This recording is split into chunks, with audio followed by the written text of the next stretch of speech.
Tonight, the investigation and the arrest of the accused fraudster who called himself the Crypto King. A lot of lives have been devastated by this. It's very emotional for individuals. The alleged Ponzi scheme and the 25-year-old accused of defrauding investors of millions of dollars. What's your message to investors who got ripped off and who are wondering, am I ever going to get my money back?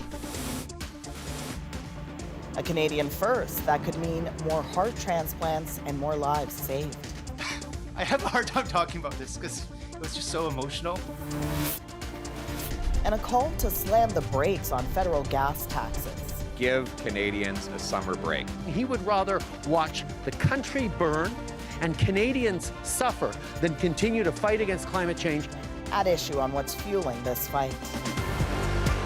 From CBC News, this is The National with Asha Tomlinson.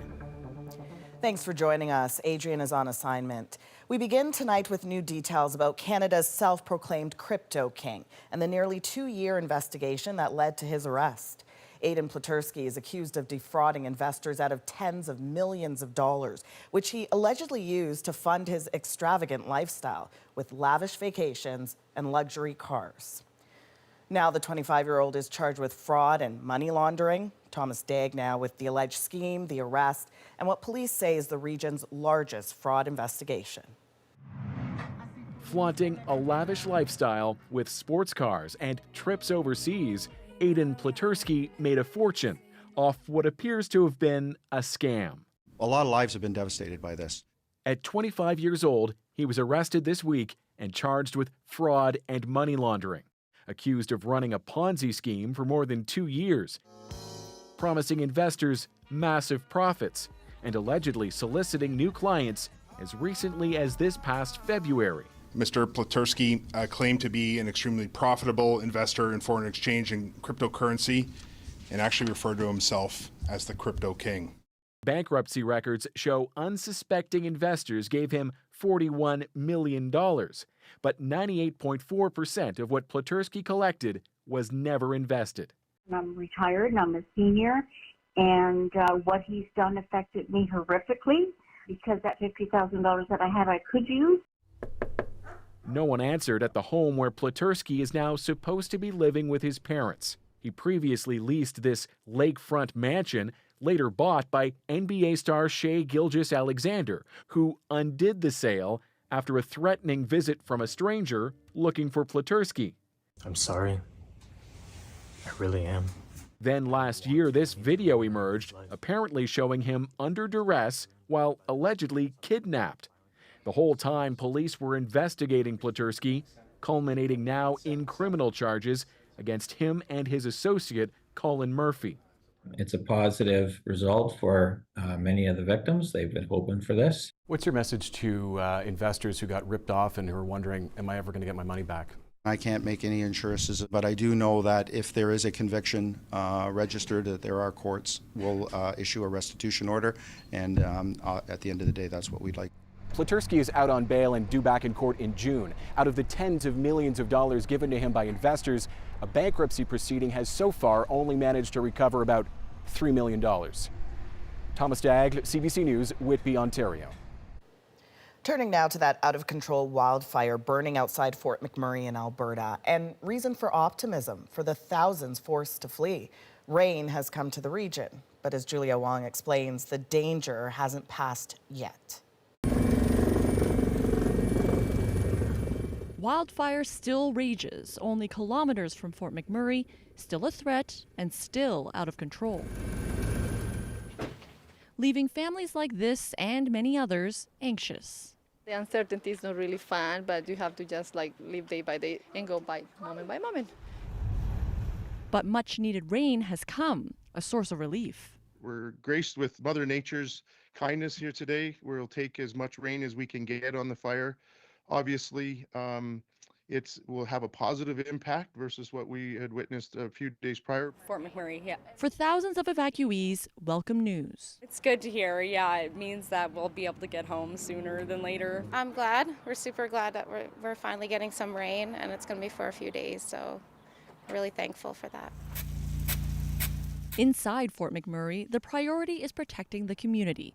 Helicopters and air tankers work furiously from the sky, while firefighters do everything they can to prevent what happened in 2016 from happening again. I can assure you that any and all resources are being put towards containing the wildfire and protecting our neighborhoods.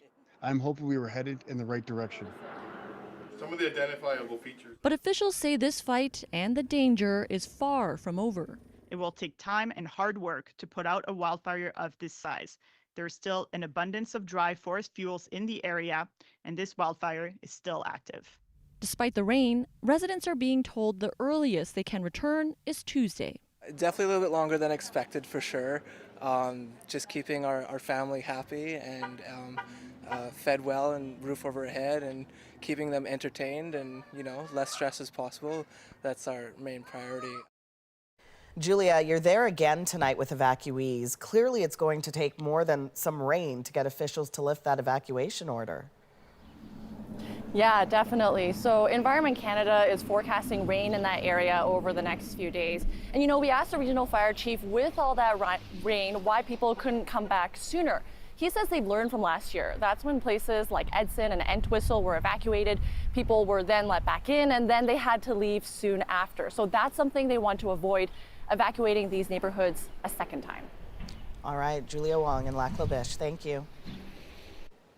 Colder, wetter conditions are also bringing hope to the residents of Fort Nelson, BC, and the town's mayor didn't hide his appreciation. It's been raining for several hours here, so we're extremely ecstatic about that. 2 fires threaten the town, the closest just over 2 kilometers away. But firefighters are keeping them back, and the rain is helping. In Manitoba, the fire near Cranberry Portage is also holding just outside of town, and there's rain in the forecast. There's new hope tonight for Canadians in desperate need of a heart transplant. Some hospitals could soon gain access to training and equipment that would make the life-saving surgery more accessible. The process begins by reanimating a heart after a patient dies. The technique has already been used in some countries for years, and Canada could be among the next to do this. Anand Ram now with how the surgery works, when it could begin in this country, and a Canadian family's push to make sure their son's heart will live on. This machine is keeping a once-dead heart alive. This very technology used in a Canadian first, a heart donated after it stopped beating and then reanimated for the purpose of transplanting. But that heart won't go to a Canadian patient. In the United States, most programs have seen at least a 20 to 30% increase in the number of transplants they're doing by incorporating these DCD heart transplants. DCD, or donated after circulatory death, are hearts that have stopped beating that are then saved. But right now, that's not possible in Canada. Doctors can only transplant hearts that were still beating from a brain-dead donor. Surgeons have been trying for years, pushing to get the equipment and the specialized training needed to reanimate, which ultimately would save more lives. We did 43 transplants last year. So we would anticipate that incorporating the DCD procurement technique would expand our transplant program well over 50 and approaching 60 hearts a year. Just a special man with a infectious smile. Everybody liked them. Lorraine and Dirk Sharon lost their adult son, Robbie, earlier this month. A bowler who won Special Olympics medals, Robbie's strong heart didn't qualify for transplant in Canada. I have a hard time talking about this because it was just so emotional. But the family pushed, and with a team of doctors, including from the U.S., working around the clock, became the first in this country to have a heart reanimated for transplant and sent to the States, giving Canadians a preview of a process that could soon take place in this country. We were able to turn a horribly tragic situation into something amazing that's going to be like a legacy that will live on. Someone down in the States now has a new heart and is living, because of my this. son. So, Anand, the big question for Canadians now is how soon will these transplants be here? We're told even as early as this summer. I mean, the Ontario Ministry of Health told CBC News that the pathways are now clear for doctors to get that specialized training. Now, one thing to keep in mind is, while 10 more transplants in Ontario might not sound like a lot, the latest numbers from Canadian Blood Services say that 118 Canadians need hearts right now. So now we may soon see this proven and safe technique used in the UK and the US come here. Really beneficial. Thanks so much, Anand. You're welcome. A CBC News investigation is revealing most Canadian universities do not track student suicides. Deanna Sumanak-Johnson now with our exclusive findings and why some say they're so concerning. When he was in his first year of university, studying science and playing football, Isaiah Neal says he was under a lot of pressure. Then he had a concussion. Everything kind of just went boom after that. I became depressed, and after about a month of being depressed, I had suicidal ideation and had to go see a therapist. Recent reports show that mental health of university-aged people has declined since the pandemic. But we have learned just how difficult it is to get a precise look at how many students struggle with thoughts of suicide. CBC News reached out to 52 major universities in Canada. The exclusive investigation found that more than 70% did not internally track student suicides or attempted suicides. Understanding and tracking suicide allows us to react and try to provide supports and services to the student communities if we're not serving them adequately. Some university officials say there are good reasons this information isn't collected. We are sensitive to the privacy issues. We're very sensitive to the mourning and the loss that the family and friends of the deceased go through. And so we don't track it because there is actually no reporting structure from the chief medical examiner back to us in terms of cause of death. But some family members who have lost loved ones say knowledge is power. Andrea Howell's son's university did track suicides at the time of his death on campus in 2017, but these numbers weren't publicly shared. I know there was another student that had died by suicide the month prior to Chase in his dorm, and that brought up questions for me whether an opportunity might have been missed for me to have a conversation with Chase after that event. As she advocates for more transparency, hey, sweetie. Isaiah Neal is working with suicide prevention organization Jack.org to help peers who may also be struggling and feel they have nowhere to turn in moments of crisis. Deanna Sumanak-Johnson, CBC News, Toronto. If you're struggling with thoughts of suicide, help is available. You can call or text the Suicide Crisis Line. The number is 988, available 24 hours a day. Michael Cohen is expected back on the stand next week at Donald Trump's criminal trial. This after Cohen faced a heated cross-examination today when Trump's lawyers accused him of lying in his testimony. Chris Reyes takes us through the big moments. How's it going in there? A show of approval from Donald Trump. This after a fiery confrontation as Donald Trump's lead lawyer, Todd Blanche, worked hard to destroy the credibility of the prosecution's star witness, Michael Cohen.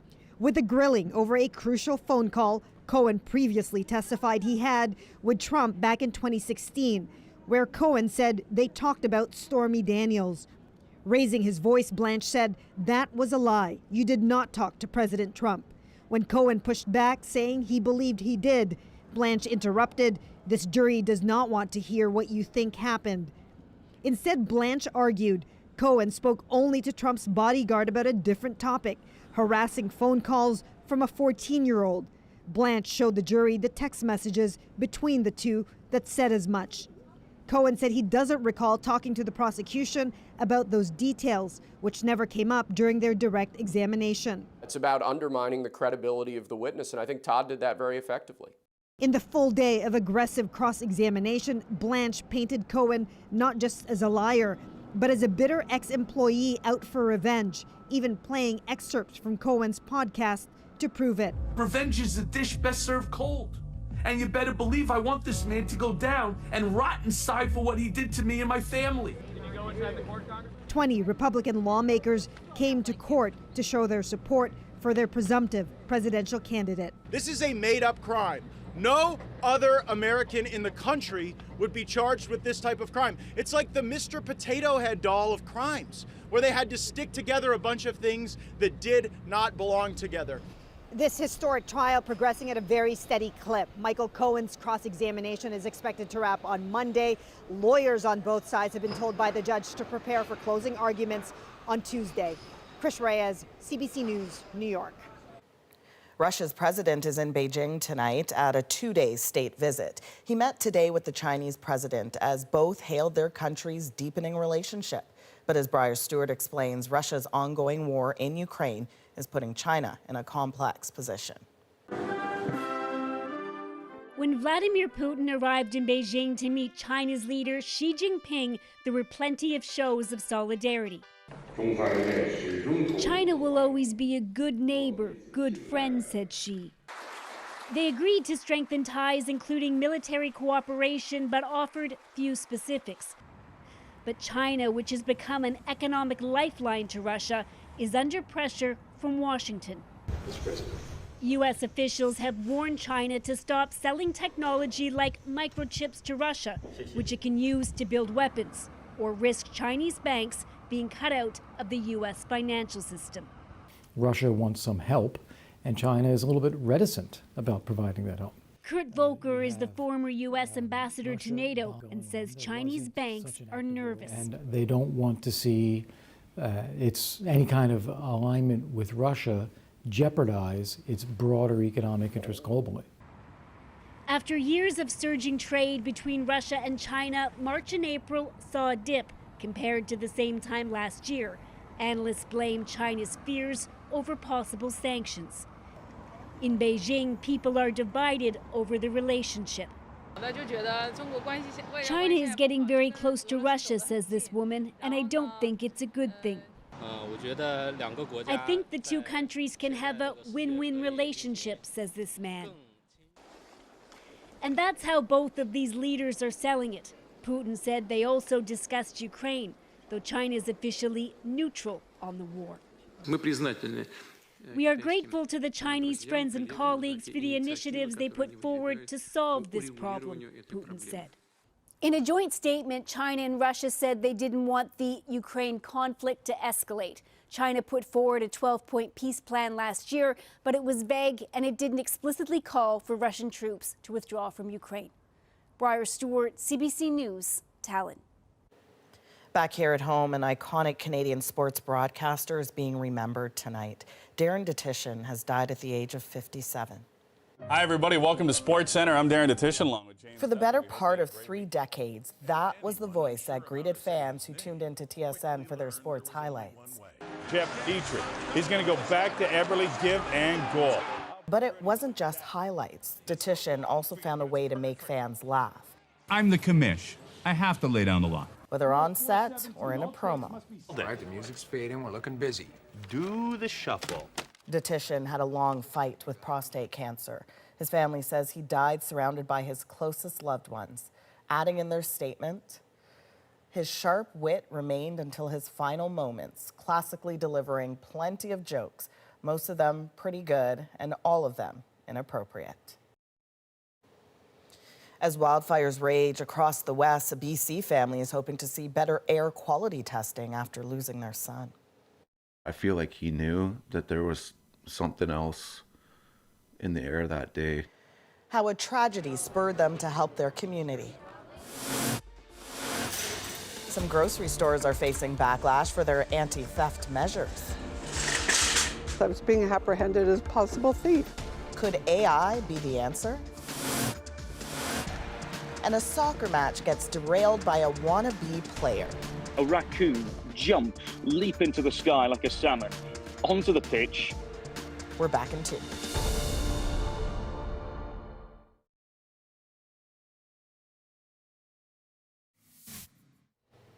Canada's largest grocery retailer, Loblaws, says it's now ready to sign on to a voluntary grocery code of conduct. The code is supposed to end unfair practices between suppliers and retailers, adding a dispute resolution process. But Loblaws and Walmart backed away from the code late last year. Now Walmart is the last major holdout. And Loblaws is facing controversy on another front, accusations it's overstepping with newly enhanced security measures. But it's not the only company that says it's simply trying to curb a spike in theft. And as Sophia Harris shows us, some customers say they're getting caught in the middle. Susan Dennison says she had a distressing experience at this Loblaws-owned grocery store. It was exasperating. I felt like I was ambushed. Just as she was leaving, anti-theft technology in her cart was somehow triggered, causing its wheels to lock up. I realized I was being apprehended as a possible thief. Dennison was only cleared after an employee inspected her receipt. How long did that process take? Well, it seemed like forever with people walking by. It was humiliating. Their methods need to catch the thieves, not honest customers. It's a common complaint from shoppers as major retailers beef up security, adding metal gates, random receipt checks, controlled exits, and most recently, plexiglass barriers found in many Loblaws stores. All this plexiglass up when you leave. Loblaws says its anti-theft measures are necessary to fight a surge in organized retail crime. The grocer hasn't provided data to support its claim. However, the Retail Council of Canada says the problem is real, based on what it's been told by police and retailers.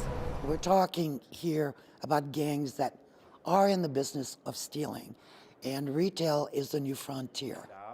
Even so, this expert says retailers need to find anti-theft measures that don't make shopping unpleasant. The current status quo is just bad for shopper experience, and that's not what you want when you're in retail. Some retailers, including Walmart in the U.S., are working with AI technology to verify if customers have paid for everything in their cart. They have to make sure their technology works properly. Stores have the right to use technology to stop thieves, but Dennison says in her case, it glitched. So she has switched grocery stores. Sophia Harris, CBC News, Burlington, Ontario. Canadian swimmer Summer McIntosh broke her own world record this evening at the Olympic trials in Toronto. She's gonna do it again! 4:24:38 world record! That is the moment the 17-year-old raced her way to #1 in the women's 400-meter individual medley. McIntosh is a two-time defending world champion in the event. This marks her third win of the trials. A close call in Nova Scotia after a tractor-trailer fell from a highway overpass. How it nearly landed on top of a bus full of children. And Rosie is here with At Issue. Hey, Asha, tonight we will look at the Prime Minister's new video where he tries to sell Canadians on that capital gains tax. A fair system creates a fair country, and that's what I want. A fair Canada for every generation. Will this make a difference for the government? Chantal, Althea, and Aaron Wary join me to talk about that and a whole lot more.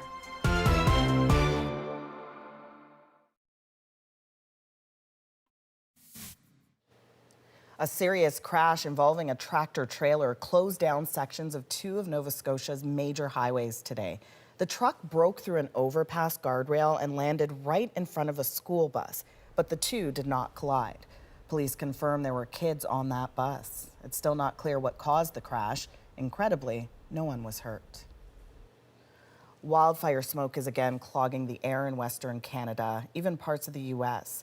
Georgie Smythe went to a BC community where one family that lost a child to wildfire smoke is helping to protect people from a threat more insidious and far-reaching than the flames themselves.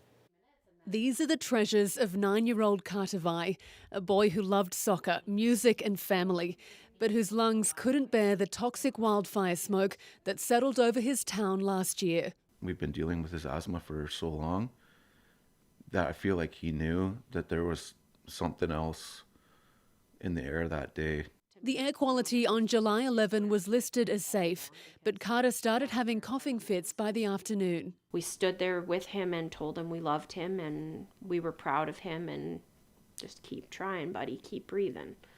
Carter died that night. His cause of death was a severe asthma attack exacerbated by wildfire smoke. The monitor that had shown air quality as safe wasn't accurate for the town because it was nearly 100 kilometres away. Not anymore. Make this one with your sister. This one's yours. Carter's family campaigned and fundraised to put air quality monitors and low-cost air filters in the hands of people who live here, including Carter's old classmates. Look at that innovation already. The pain of Carter's death lingers here, adding a new layer of dread to the hazards of wildfire smoke. That particulate matter is so small that it can get into your lungs and right through your lung lining and into your bloodstream. Last year's wildfire smoke travelled vast distances, spreading toxic air to Toronto, New York, Washington, D.C. and beyond. Longer fire seasons mean smoky skies will persist longer too. But for people here, the danger is close and immediate. I think that every year it does get worse and worse. It's kind of becoming the new normal for everybody. Smoke over the last couple of summers has certainly been bad. And where can you go in Western Canada to get away from it? With fires already burning in BC's north, people here are nervous about what the season could look like for them. It's hard to feel safe when deadly wildfire smoke can come from anywhere. Georgie Smythe, CBC News, 100 Mile House. Now let's break down the week in politics. Rosie is here with that issue. At issue this week, the Prime Minister is trying to sell the capital gains tax changes directly to Canadians. This change to the capital gains tax will result in almost $20 billion in new revenue. Revenue that will go towards the biggest investment in housing in Canadian history. But the backlash isn't coming from the Leader of the Opposition, at least for now. There is no such increase. They pulled that out of the budget. So how's the government selling this tax change, and is it working? Hi there, I'm Rosemary Barton, here to break it down on At Issue tonight. Chantal Hébert, Althea Raj, and in for Mr. Andrew Cohen, Mr. Aaron Weary. Good to see you all. Appreciate you being here. Chantal, I'm going to start with you. I think there are a couple of things on this file that moved this week. One was the Prime Minister making this well-produced video to try and explain to Canadians what this change is about. And the other we saw there from Pierre Poilievre, who remains wholly non-committal on what his position is around this piece of legislation, which I'm told, to be clear, is probably going to be tabled sometime at the beginning of June. You would think that it's going to be tabled. And the fact that it was hived off the main budget bill kind of sends the message that they really want to have a fight on this. They've been hoping for a fight with Pierre Poilievre over this change ever since they announced it, in part because they want to frame it as kind of a class war. We're fighting for the average Canadians, and he says he is, but he's protecting so-called rich people. But I don't believe that Mr. Poilievre is going to play into and fall into a trap that is so big that you'd have to be totally blind to fall into it. There is, and the Prime Minister. I don't think the Prime Minister is trying to sell it as much as he's trying to sell what the narrative that they have been hoping for. And that would explain why it's presented separately from the budget bill, because it will force the Conservatives to vote exactly and strictly on that measure, rather than say we voted against it as part of an entire budget bill. And also, just to be clear, that while the legislation is coming at the beginning of June, it will be implemented by the June 25th date, because there's different ways to go about doing that before the legislation is passed. But Althea, do you see either in what the Prime Minister is doing and trying to explain it, or in the way Poilievre is trying to avoiding taking a position on it, anything significant there in the two approaches? I don't actually understand really why Mr. Poilievre is not voicing an opinion, because he knows he will have to have a vote on it. Maybe he's just trying to play both sides as long as he can. The Liberals, clearly, to Chantal's point, are hoping that they can trap Mr. Poilievre and show him. I mean, every party has the same polling. This is incredibly popular. Taxing the rich is popular, and not that many people are affected by this change, and it's the very, very wealthy who are affected by this change. And I think the Liberals have learned a lesson from 2017. They know what the opposition is likely to look like, and they are completely ready for it. They tell us privately and publicly that they will not be backing down on this. I think they are hoping to show this frame of Mr. Poilievre as basically a hypocrite, on a few pieces, on this being like, he says he's for working people and he's concerned about affordability, but when we look at taxing the wealthy, he's unwilling to do that. On the union bills, for example, he says he's willing to vote for this bill, but his track record shows otherwise, that when he was in the Harper government, he supported legislation that were anti-labor. So I think they're trying to create a frame around him.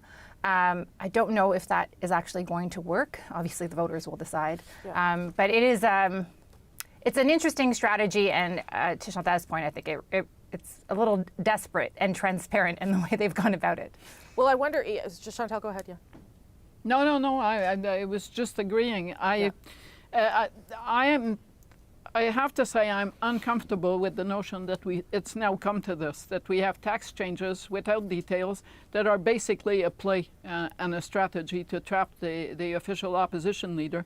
It kind of makes you wonder, are we facing a government and an official opposition, or just people who are on the campaign trail using governance to be campaigning? Though I was going to say, is it the political tactic here that is important, or is it more important, Aaron, do you think, the message that the government's trying to send, which is about tax fairness and using this money that they get, that $20 billion the Prime Minister mentioned, to try and help young people? Or are they both, equally important to the government in different ways, I wonder?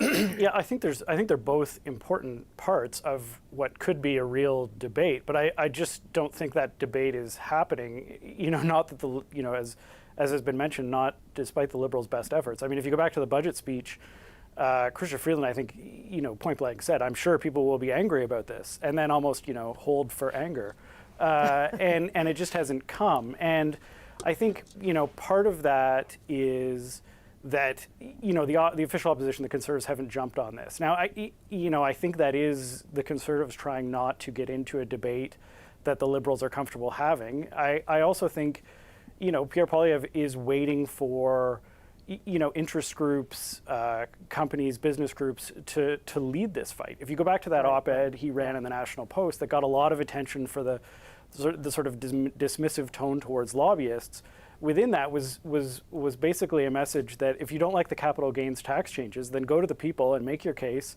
and, drum up anger and opposition. And I just don't think that has come yet. Yeah. The Liberals, to, I guess, their credit, are taking a different approach than they took in 2017, where they, released a white paper and then put their feet up and waited for the thoughtful comments to come in. This time they're much more ready to actually discuss what they want to do. It's just that there isn't much of a debate coming back at them at this point. And until that happens, I just don't know that there's going to be one. There are people who have expressed anger and frustration. I mean, I've talked to them on my show. That some of the tech entrepreneurs, doctors have been frustrated, but it is not like an uprising, I think, the way that we saw in 2017. Chantal, and then Althea. But if you're Pierre Poilievre and you've been saying I'm fighting for the little guy, the union guy, the blue collar worker, do you really want to be standing next to a doctor and someone who works in high tech and has a good living, arguing against this tax? No, you don't, because it destroys your brand. I don't believe that there is a need for the Conservative to sacrifice an ounce of that brand to fight over this issue. Althea. Yeah, I agree with that. There's one thing, though, I'm not sure that this is necessarily a bad policy. Like, to Chantal's point, I think there were several options in front of them. One of them was like an actual wealth tax on people that made more than $400,000 a year, and they decided not to go that route. This is much more narrow and focused, and I do think, in a way, the Liberals are winning in a way that they haven't been winning for months, because we are talking about the issue that they want us to be talking about. And so they have been able to wrestle kind of the runway that Mr. Poilievre had for months driving the narrative, in the sense that now we are discussing and he's being forced to respond to something the Liberals have put in the window. Aaron, last point to you. Yeah, I think the Liberals, if there is a debate here, are potentially vulnerable on a couple spots. One is the idea that this will only impact the rich. If you watch that video the Prime Minister put out, he says the rich, probably 30 times. I think there are some people who may be impacted by these changes that don't consider themselves rich, and I think that might be a potential issue. The other issue is this argument that it will be bad for the economy, bad for productivity, bad for the tech sector. But I still think that is being had, that discussion. The arguments that are coming back at the government are still very kind of vague and broad, and nobody's really putting some specifics on the table. And so, the Liberals may be looking for a fight, but they may actually find out they're winning this one pretty easily, if only because the opposition to it just doesn't seem to quite have its act together at this point. Okay, we're going to leave this one there. Thank you very much for that. But when we come back, we'll take a look at the Conservatives' pitch for a summer gas tax pause. An end to gas and diesel taxes from Victoria Day till Labor Day. A viable solution, or maybe just politics? That's next.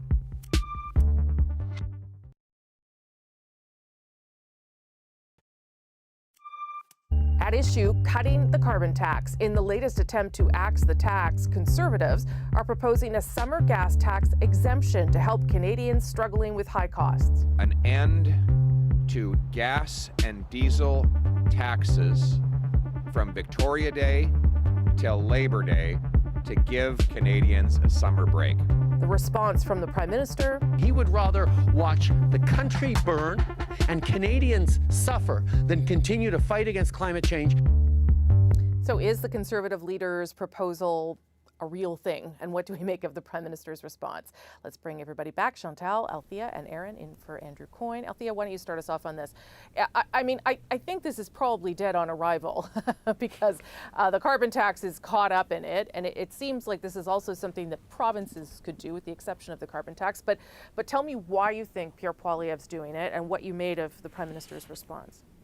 Well, in the same way that the Liberals want us to talk about capital gains and taxing the rich, Mr. Poilievre wants us to keep talking about axing the tax, or axing taxes, as the case may be. It's a new lipstick on basically the same poster, and it's working, right? Because again, we are talking about it.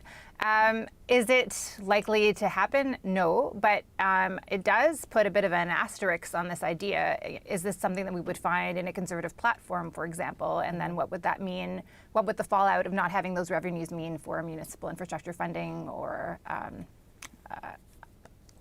other areas where that money goes? Sure. I think what was notable for me, and you played that clip from the Prime Minister, was both the level of rhetoric from the opposition leader and the Prime Minister on this. I mean, Mr. Poilievre in his press conference came out and said really ridiculous things about the Prime Minister, how he wanted workers out of a job, and the Prime Minister counted with heated rhetoric in the same space as we saw. Like, I don't know how long we're going to sustain this if the campaign's only in October 2025, because it seems like they're itching to go at it right now. Yeah. Chantal, yes, yeah, they're itching to go at it by saying things that are, in the case of the Prime Minister today, outlandish, as in watching Canada burn rather than have a carbon tax. Well, there is a link between one and the other, but it's not the link that he's making. Well, it was even worse than that. He said, watch the country burn and Canadians suffer. That's what the Conservative leader apparently wants to see. I read the transcript from that news conference. It wasn't just on carbon pricing and watching the country burn. He found a way, Justin Trudeau, to go to abortion rights and Roe v. Wade coming to this country. I'm not sure he can keep up that pitch and sound reasonable. As for Mr. Poilievre's proposal, yes, it is dead on arrival, but it is a way to keep the conversation going. Yeah. Until April 1st, when the carbon tax was supposed to go up, that was the narrative. April 1st is behind us, and the carbon tax is still where it was supposed to be. So that is a new narrative that takes him to Labor Day with something to say about something that the one will not get and two doesn't really want to get. I take your point about what the Prime Minister said, but I would also make the point that Pierre Poilievre was making these comments in British Columbia, a province that is dealing with forest fires, and whether or not carbon pricing solves climate change. Yes, but it doesn't stop a single forest fire. Let's be serious. No. I'm a climate person. Right. I try to be serious about it. Yeah. So how much you pay for gas is not going to make an inch of difference to a forest fire in BC today, tomorrow, or next month. Sure, but he also didn't talk about the forest fires at that press conference, which I found maybe a little remarkable. Aaron, you weigh in, though. Yeah, I mean, I think if Mr. Poilievre is seriously concerned about affordability, then cutting the gas tax is actually a better idea than cutting the carbon tax, which has a rebate. The gas tax does not have a rebate. Of course, the reason that he's maybe focused on the carbon tax and not on the gas tax is because the gas tax provides revenue that can then be sent to cities and provinces for infrastructure.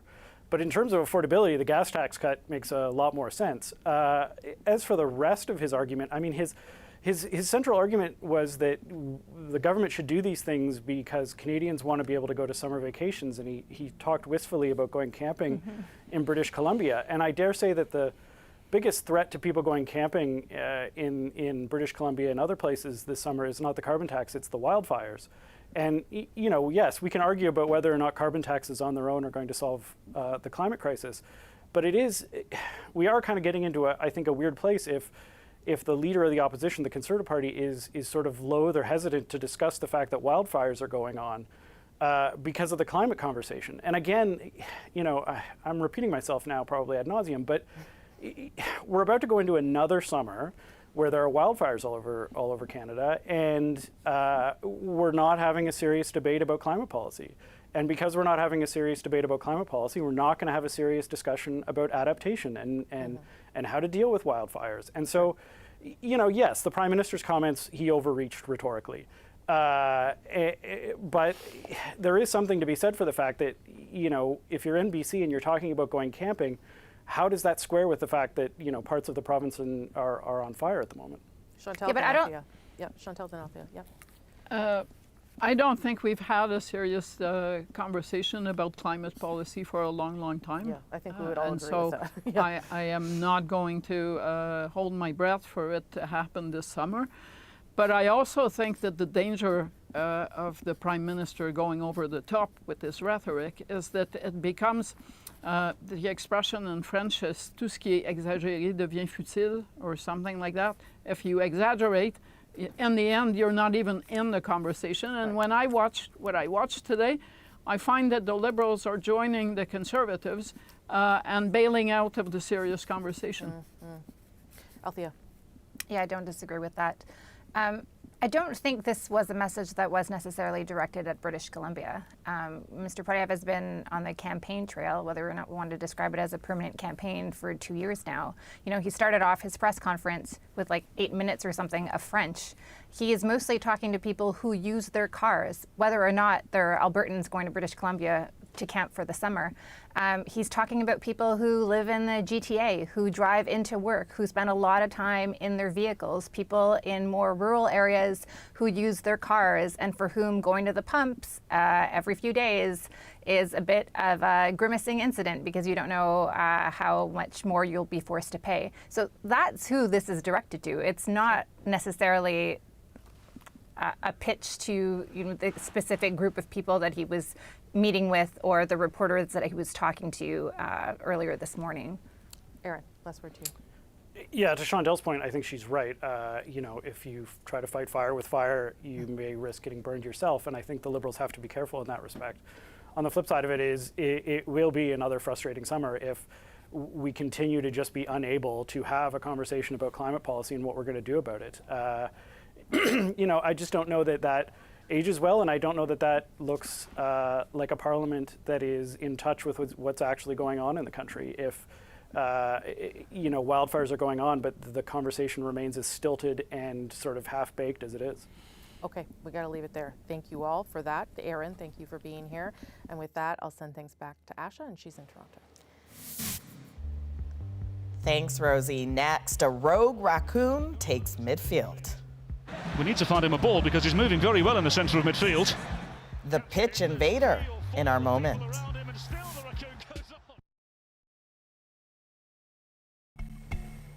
You're looking at a pretty sly raccoon that delayed a Major League Soccer game after it ran onto the pitch and swerved around security workers who tried to capture it.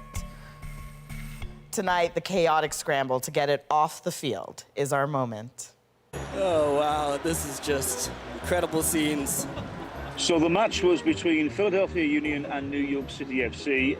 We need to find him a ball because he's moving very well in the centre of midfield. A raccoon jump, leap into the sky like a salmon, onto the pitch, evading several players. Well, this is entertainment of its own kind, isn't it? I have to turn from football commentator to almost a news commentator at that point. So I tried to bring out my inner David Attenborough. Well, here we go. The raccoon now manoeuvring away from several of its potential captures. No player had any interest in intervening whatsoever. People came up with trash cans to try and capture it, and it just seemed to get away from everybody. At what point are we just rooting for him? Very nearly got away. Go on, Raccoon. Very nearly got away. You can get out. Don't hurt him. They got him. They got the Raccoon. They named the Raccoon afterwards. I believe it's Raccoonino or Raccoonino or something along those lines. You know, just playing off of Brazilian footballers, which is hilarious. In case you're wondering what happened after, the commentator told us they removed a billboard, used it to scoop up the raccoon under the trash can, kind of like they were taking a spider outside, and he was released back into the wild. All's well that ends well. Thank you for being with us. You can watch anywhere, anytime on the free CBC News app and subscribe to the National's YouTube channel. I'm Asha Tomlinson. Take care.